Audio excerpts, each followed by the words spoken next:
Here is the last video guide to intermediate music theory.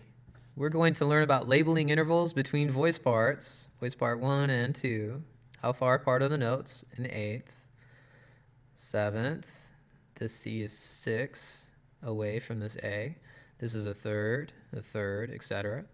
And then you're going to write a duet. So to do this, you must internalize and understand intervals from last week. You learned about intervals of first, second, third, fourth, fifth, how to count the spaces in between to name intervals. You learned about major and minor intervals and how to make a major interval a minor interval. It says that it's very easy to make a major interval minor. Simply lower the top note of the major interval by a half step. This is the interval. This is the top note. Lower this top note by a half step and you get this, F and A flat, and that's a minor third. It sounds minor, it sounds sad instead of happy like the major third. All right, so please review your study guide for 9 as we go on to study guide 10 now for your last quiz. On the next page, it says you'll be required to label the intervals between the voices you write. Notice that it's only necessary to identify the number of the interval, not the quality. You don't have to write if it's a major third or a minor third. You just have to write that it's a third. Notice also that each time either voice moves, a new interval has to be identified. Here we have one voice staying the same. However, this voice is moving down, so the interval changes between these two notes.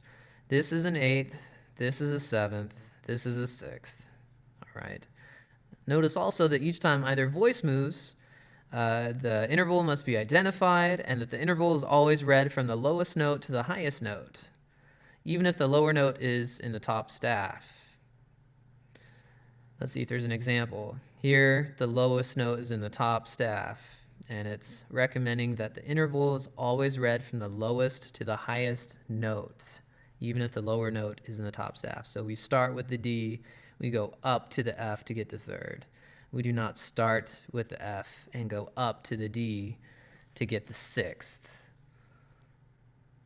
All right, so you start with the pitch that is lowest and go up, lowest and up, lowest and up, lowest up to the F, lowest up to the G is a third, and then lowest up to the E is a third. Sing the example with a partner. Do, ti, la, sol, la, fa, mi, re, mi.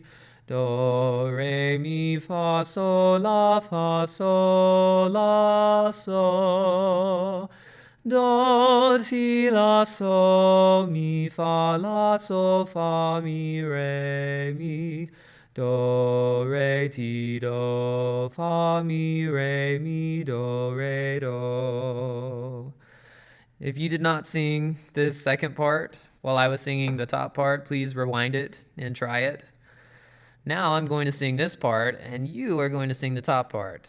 Ready, go. Do, mi, fa, re, mi, fa, so, do. La, ti, do, re, mi, do, fa, re, mi, re.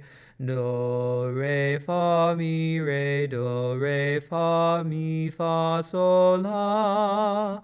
So, do, ti, sol, la, so, fa, re, ti, do, la, ti, do.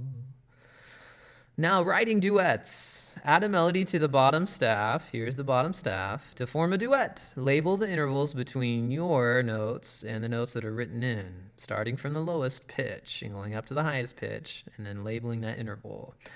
Begin and end on Do. So start on C, end on C. Use rhythm similar to the top voice. Quarter, quarter, quarter, quarter note, half note, quarter, quarter, quarter, okay? And use lots of thirds and sixths because they sound the most beautiful in Western music, but no more than 4 in a row. Otherwise, it sounds like an amateur wrote it, and you are not amateurs. Sing your duet with a partner. You need to get a family member to sing this with you. If they don't know how to sing, teach them. If they don't know solfege, teach them. You're a teacher. All right. That's it. Congratulations on finishing intermediate music theory, and good luck writing your duet.